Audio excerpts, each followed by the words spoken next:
Hello everyone. Today I have invited ChatGPT again to talk about a new topic, learning from failures and turning setbacks into opportunities. So, ChatGPT, are you ready for first question?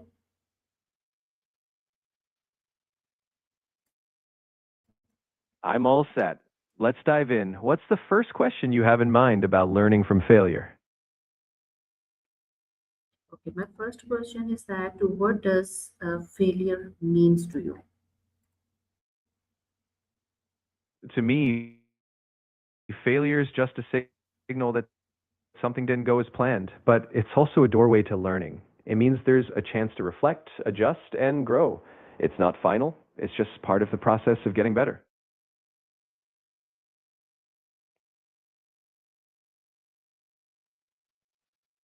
Okay, so why do people fear failure so much? I think a lot of it comes down to how we tie failure to self worth. People worry it'll reflect badly on them or lead to judgment. And uncertainty, like not knowing what comes next, can make failure feel risky.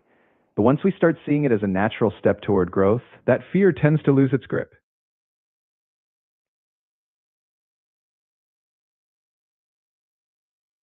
So, is failure necessary for success?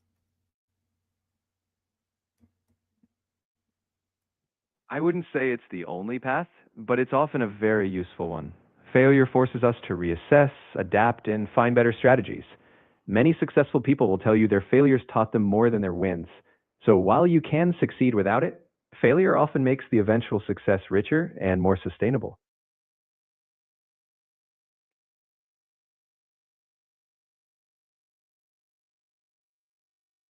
So, how can someone shift their mindset from fear of failure to learning from it? It starts with reframing what failure means. Instead of seeing it as something negative, think of it as feedback. Each setback is just data showing what didn't work. When you actively reflect, asking, what can I improve, you shift toward growth. Surrounding yourself with stories of people who turned failures into strengths can also help. Over time, the fear eases when you trust that you'll come out wiser each time.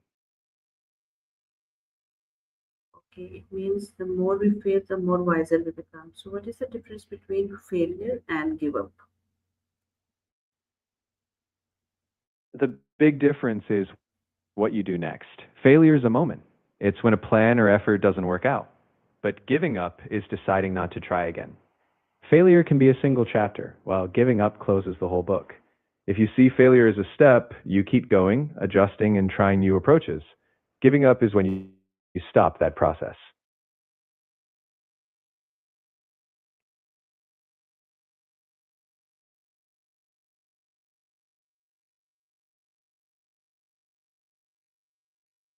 It means if you fail, you should restart again and don't stop. So, do you think that successful people fail more than others? In many cases, yes. Successful people often take more risks, try more things, and push boundaries. So naturally, they encounter more failure. But they don't let those failures stop them. They treat failure as part of the journey, learning and iterating. So it's not that they fail less, they just keep going. And that persistence often leads to success. Okay, so how someone can recover emotionally after a setback? First, it's important to give yourself a moment to feel it. Acknowledge the disappointment rather than brushing it aside. Then reflect on what you've learned. This shifts focus from the loss to growth. Lean on trusted friends or mentors for perspective. And finally, set a small, achievable step forward. Progress, even tiny, helps rebuild emotional momentum.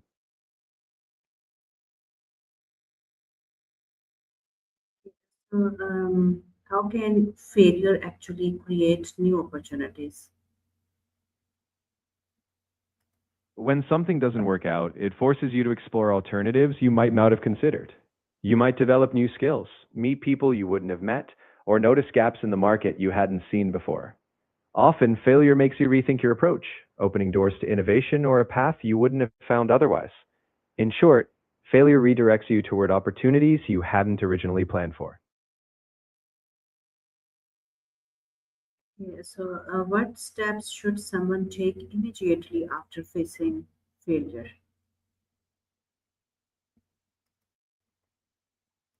First, pause and process. Take a breath and acknowledge what happened without judgment. Second, reflect on what went wrong, but also what went right. There are always lessons. Third, reach out to someone you trust for perspective and support. Finally, set a small, intentional next step. It doesn't have to be big, but it gets you moving forward again.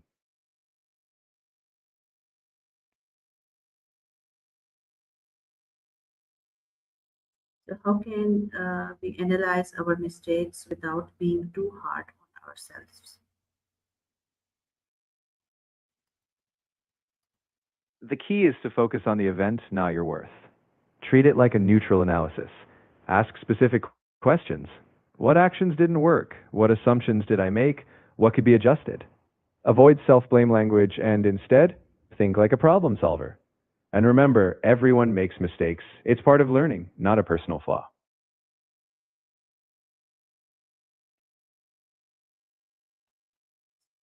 So, it means if everyone makes mistakes, that's a part of life. So, how can someone stay motivated after repeated failures?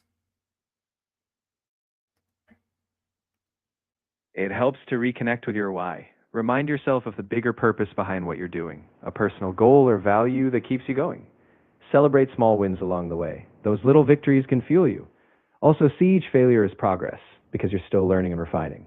And lean on support. Having people who believe in you can give you strength when yours wavers.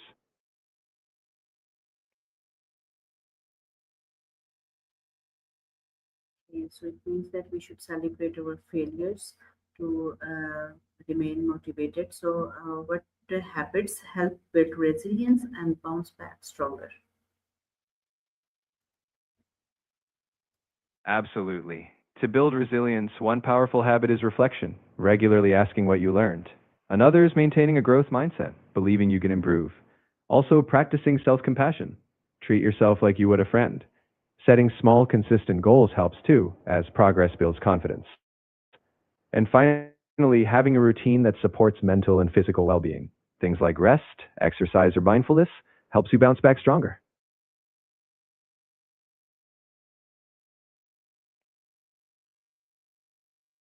So, how what role does patience play in overcoming failure?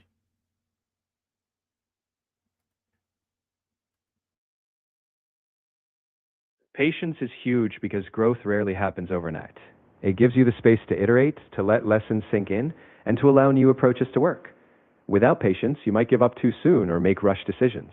Patience helps you stay in the game long enough to see progress, reminding you that setbacks are part of the journey, not the end.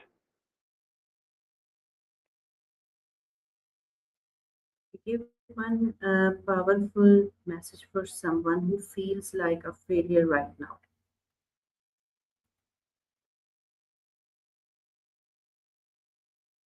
You're not defined by this moment. Every person you admire has been where you are, and they grew because of it. Take a breath, be kind to yourself, and know that this is just one step. With each setback, you're building strength. You're still in the game. Keep going.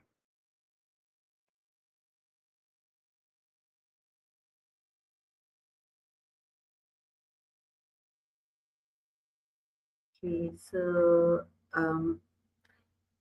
as we have 5 minutes more, so I want to ask some more questions. That can failure improve decision making in the future, and how? Absolutely. Failure gives you real world feedback. You begin to spot patterns, what works, what doesn't. It sharpens your ability to assess risks and weigh options more realistically. Over time, you become more comfortable with uncertainty, making you a more adaptable and thoughtful decision maker. In short, failure makes your future choices more informed and resilient. What does resilience means? Resilience is really the ability to bounce back. It means when you face stress, setbacks, or even failure, you can recover and keep going. It's not just toughness, it's adaptability, learning, and finding your footing again. Resilience means that life's challenges don't define you, they just become part of your growth story. So, how important is self-reflection after a disappointing result?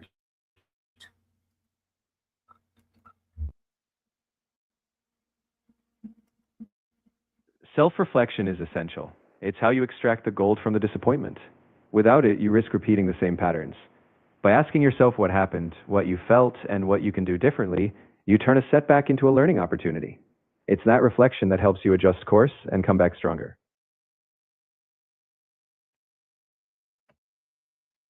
Okay, so, how can mentors, friends, or family help someone deal with failure? They give you perspective when your own feels clouded. They can remind you of your strengths when you're stuck on weaknesses. A mentor might offer guidance from their own failures, while friends or family offer emotional support. Just knowing you're not alone makes the load lighter, and their encouragement can reignite your motivation. In short, they're your safety net, helping you rise again. What should someone avoid saying after they fail? I'd say this: failure isn't who you are, it's just something that happened. Give yourself a moment, then stand back up. Use what you've learned, trust your ability to grow, and know that this step, even if it's stung, is part of your path forward. You've got this.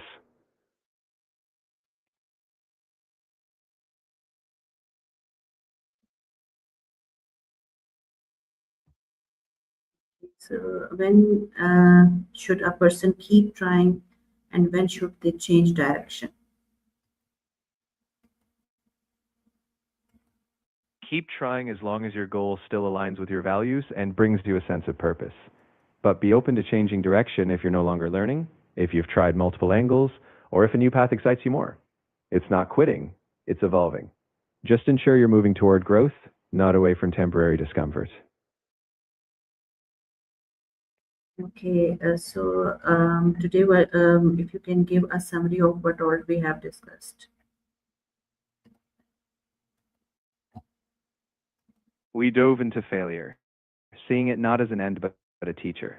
We talked about why people fear it, how reframing it as learning helps, and how patience and self reflection build resilience. We highlighted small steps forward, support from others, and staying connected to your why.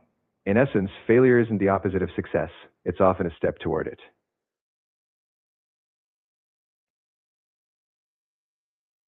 Okay, so today we have learned that how you can turn your failures into opportunities, and there is no need to become so sad that you can't do anything after the failure, after the setback. So, thank you so much, ChatGPT, for this interview. I will join you again for tomorrow with some new topic to discuss. Thank you for being my guest. Bye bye.